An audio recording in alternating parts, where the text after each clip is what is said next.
Hey everybody, Coach John here. I want to show you a drill today here that can really help set your hammer, whether you're a total beginner or a more advanced thrower like me. This is a combination that I've been playing with. Very low demand on the body, a way to just kind of reset the mind, take the pressure off. And you'll see here, as I set this up, basically I have a band. I could use something if I wanted to be a little bit more authentic, like a rope, or I can grip this band in different ways. Rope, there's other ways you could rig this up, get creative. Something that's basically immovable and you can attach really low, basically to the ground, right off the ground. That's all you need. And give you a little bit of pros and cons with each option.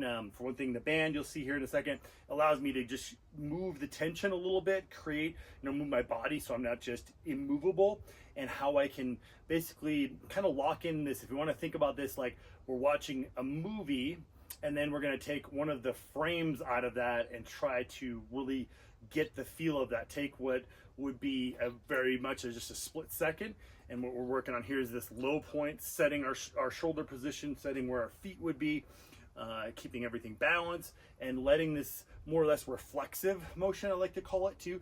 So just like if somebody were to pull my arms and I had a good healthy nervous system, healthy balance to my vestibular system, all those systems working well, I would just naturally sink down. If I was like standing on the edge of a cliff, or just somebody's gonna pull me, I'm gonna root my feet down. I'm gonna pulse here and momentarily and get that real high tension in that low point as I'm pushing that weight, catching it, pushing it down and through. That's my position on my winds. And that's also common issue for me as well that I've been working to break, is to set myself in position here and not rush the finish, not get out of position where I'm setting and sweeping my way through that finish a lot more in a stronger position. That's a lot more like we see here, more of this upright position, more like a hang clean, hang snatch position, which again is more athletic, more efficient overall for what we're doing.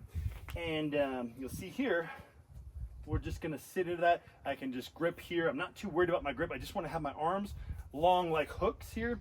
And I wanna create this nice, if you see here, I've got this nice triangle position. I got high tension on the band.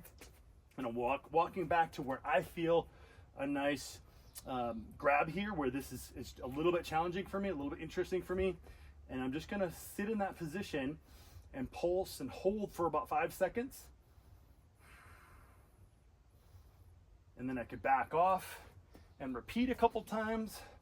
If I'm new to this, when you repeat it, I would do just low, not a high amount of tension, maybe like a 5 out of 10 effort. If you want to go a little bit heavier, a little spicier, or maybe just do one hold, and then you could actually use that to splice right into it. Take that scene and put it into full motion. Put that scene right back into the movie, or that still shot right back into the movie scene, meaning you would throw the actual hammer after that. This doesn't have to be overly complicated, but it's nice to play around with this.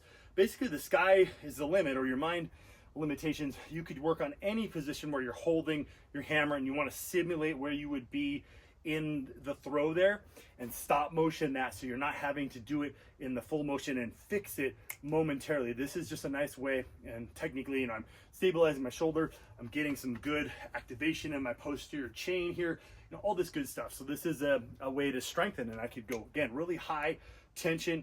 This band just allows me to kind of play with that. If I was using that rope, I could go really high tension, get a ton of contraction there, and really actually strengthen that position, which again in the gym is just not going to happen otherwise. So it's a nice bridge between gym movements and the actual throwing movements and getting you in better position again. So again here, don't let those shoulders roll would be another cue. Don't let the shoulders get off balance. We want a nice squared up shoulders here. Boom, in that low point there, long arms.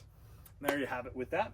So same rule would apply. We'll get into some other videos here in the next sequence. So again, that's that low point, setting that up for each of the winds, and probably most importantly into the finish there for you guys.